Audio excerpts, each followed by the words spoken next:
ए बबुआ हाँ हम जा तनी तनी बाजार है बोली है हाँ बाजार से हम औरी सामान लेके आओ तनी अच्छे तनी कुल बुरा गेल बा हाँ दुकान बढ़िया से देखिए लो ए खुशी दुकान बढ़िया से देखिए लो चलिए लो अच्छे ठीक हम आओ तनी बाजार से बढ़िया से 1-2 घंटा में हम आ जाए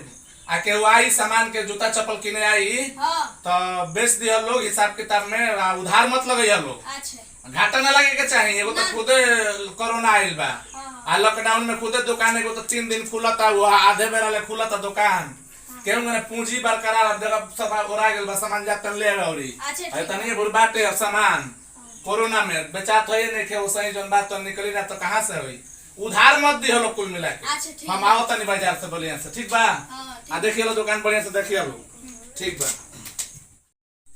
ए बबुआ हाँ तोर पापा कहाँ गई गड़न गोल बननु बाजारे बोली है तनी एगो जूता तो लेबे के रहल हाँ त ले ला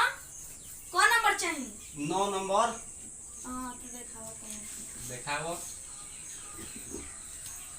देख ला एकदम जाड़ा गर्मी बरसात में कुल चीज में चल जी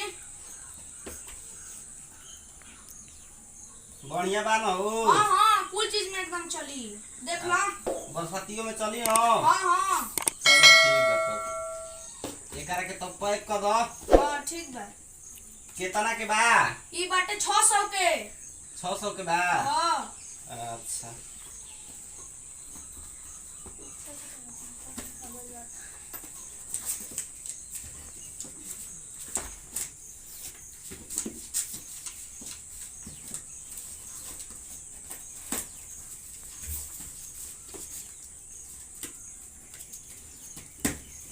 तो 400 रुपया बाटे ठीक न हाँ आप दिहने आई तो 200 रुपया ले लियो ना ना उधार ना बाबूजी माना अरे ले तू बड़ा का जानो तारो तार बाबू हमार संगतिया हुन बचपने के अच्छा संगतिया हूँ हाँ हाँ ठीक बाटे उनका से कह दियो तार संगतिया आई रहल हम लेके गइल हन आ हाँ। 200 रुपया बिहने दिहन ठीक न ठीक बा ठीक बा तब जा तनी हम आए हाँ जा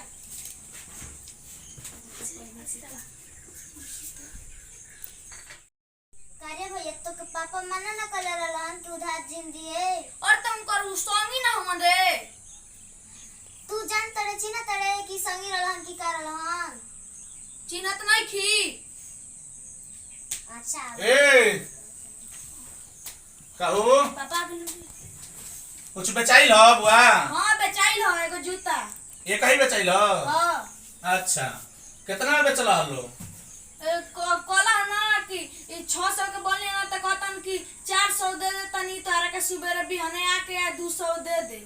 200 उधार लगा दिला हाँ देखी केवन जूता रहल ह और 200 उधार है 400 हाँ वो 600 के पूंजी रहल 600 में बेचियो दिला 200 उधार लगा दिला कहने ना कि उधार मत लगे है केहू के अब वही है उ ठग रहल ठग के चल गइल अरे ना ना उ सुबह आई हम के जानता है कि ना वो कहाँ के रहल कहाँ के ना चिन्हत रहल अरे उ सुबह जरूर आई हम एकदम वो काहे सवेरे जरूर आई हन काहे से कि एगो जूतावा 9 नंबर देले बनी एगो 6 नंबर देले बनी तब तो ठीक है पहले बड़ा चलो तो वहीबे करे फेरे खाते के उकल लेके करी है का कहीं कहीं हन चाहे चितबड़ा गांव कहीं चाहे फेफाना के चाहे सागर पाली के तो कहीं कहीं तो वहीं के बात सवेरे हाँ हाँ चलो ठीक बा 400 तब बदल दिले बड़ा जूता तो अइबे करी है अच्छा जी आप सब लोग के हमने के सब कलाकार हाथ जोड़ के प्रणाम करल बन जा स्वागत अभिनंदन वंदन नमन करल बनी जा और ये वीडियो आप लोग के इंटरटेनमेंट खातिर के मनोरंजन खातिर बनेले बनी जा एकरा से वो संदेश भी जा रहल बा